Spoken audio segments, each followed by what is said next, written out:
महादेव को महाकाल कहा जाता है क्योंकि उनका नाम समय के स्वामी के रूप में जाना जाता है। महाकाल शब्द का अर्थ होता है बड़े समय या अद्वितीय समय। इस विशेष नाम के पीछे विशेष कारण हैं जो हिंदू धर्म और उसकी परंपराओं में महत्वपूर्ण हैं। महाकाल का संबंध महादेव या भगवान शिव से है, जो हिंदू धर्म में त्रिमूर्ति का एक अभिन्न अंग है। महादेव को विशेष रूप से शिव के रूप में पूजा जाता है, जो उसके ध्यान और तप के द्वारा संपूर्ण जगत की सृष्टि, संरक्षण और संहार का उत्तरदाता माना जाता है। महादेव को महाकाल के रूप में पूजने के पीछे कई कारण हैं, जो धार्मिक और तात्विक दृष्टिकोण से महत्वपूर्ण हैं। पहले, उन्हें समय के अद्वितीय नियामक और नियंत्रक के रूप में जाना जाता है। उनके द्वारा समय की गति और चक्र नियंत्रित किया जाता है। यह उनके शक्तिशाली रूप का एक प्रतिबिंब है, जो भयंकर और अद्वितीय है।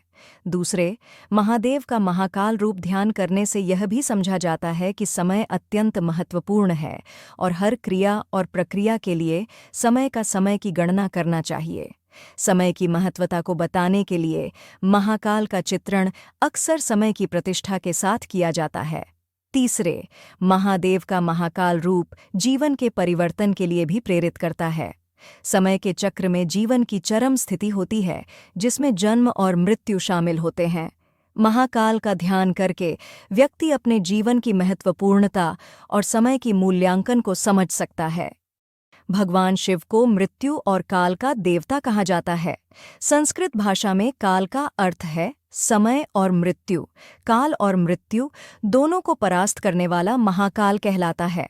भगवान शिव समय और मृत्यु पर विजय प्राप्त करते हैं, इसलिए उन्हें इस नाम से बुलाया जाता है।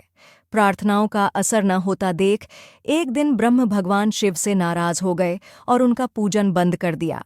अपने ब्राह्मण भक्त को दुखी देख भगवान शिव हुंकार के रूप में प्रकट हुए और दूषण का वध कर दिया। क्योंकि लोग दूषण को काल कहते थे, इसलिए उसके वध के कारण भगवान शिव का नाम महाकाल पड़ा।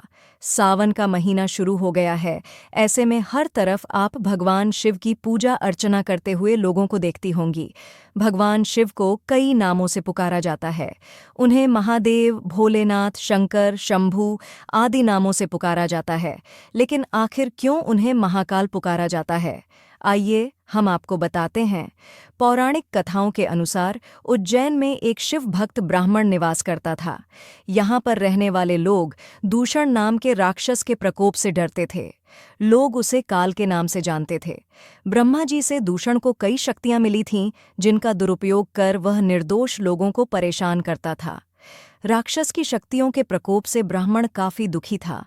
उसने भगवान शिव से राक्षस के नाश की प्रार्थना की, लेकिन भगवान ने काफी वक्त तक कुछ नहीं किया। प्रार्थनाओं का असर न होता देख एक दिन ब्रह्म भगवान शिव से नाराज हो गए और उनका पूजन बंद कर दिया। अपने ब्राह्मण भक्त को दुखी देख भगवान शिव हुंकार के रूप में प्रकट हुए और दूषण का वध कर दिया। क्योंकि लोग दूषण को काल कहते थे, इसलिए उसके वध के कारण भगवान शिव का नाम महाकाल पड़ा। उस दिन से शिव अपने प्रकाश रूप में महाकाल के रूप में एक लिंगम में रहने लगे, जो शिव और उनकी पत्नी पार्वती की शक्तियों से स्वयं बना था। शिव ने अपने भक्तों को आशीर्वाद भी दिया और घोषणा की कि जो लोग इस रूप में उनकी पूजा करेंगे, वे मृत्यु और बीमारियों के भय से मुक्त हो जाएंगे।